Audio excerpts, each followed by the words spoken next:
आपण पाहताय महाराष्ट्र खबर न्यूज। या बातमीचे प्रायोजक आहेत श्री गणेश ज्वेलर्स अँड सराफ दक्षिण पुणे। नोकरीचे आमिष दाखवून फसवणुकीच्या घटना दिवसेंदिवस वाढत आहेत। मात्र थेट रेल्वेत नोकरी लावून देण्याच्या आमिषाने कोटींचा गंडा घालून नाशिक, पुणे, सोलापूर येथील बेरोजगार तरुणांची फसवणूक झाल्याची धक्कादायक माहिती समोर आली आहे। नाशिकच्या 62 बेरोजगारांना 6 कोटी रुपयांना गंडवल्याची माहिती समोर आली।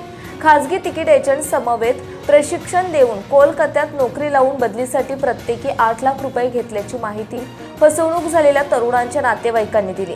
नाशिक, पुणे, सोलापूर येथील बेरोजगार तरुणांना रेल्वेत नोकरी लावून देण्याच्या आमिष दाखवण्यात आले। कोलकात्यात 6 महिने निवड झालेल्या युवकांना प्रशिक्षणही देण्यात आलं। 6 महिने प्रशिक्षण आणि प्रत्येकी 20,000 रुपये 3 महिने मानधन देखील दिले गेले। त्यानंतर रेल्वे नोकरीचे बोगस नियुक्तपत्र देऊन विश्वासही संपादन करून घेतला। एवढंच नाही तर या सर्व तरुणांना बोगस ऑफर लेटर आणि नियुक्तीपत्रही दिली गेली। कोलकात्यात 6 महिने प्रशिक्षण दिले आणि 20,000 रुपये मानधनही देत रेल्वे स्थानकावर तात्पुरती नियुक्ती दिल्याचं दाखवलं। मात्र या फसवणूक झालेल्या 25 उमेदवारांनी रेल्वे प्रबंधकाच्या कार्यालयात वेतनाची मागणी केली आणि त्यांना अशी कोणतीही भरती झालीच नाही असं सांगण्यात आलं। मात्र या तरुणांची फसवणूक झाल्याची त्यांना खात्री पटली आणि त्यांनी तात्काळ पोलिसांमध्ये धाव घेतली।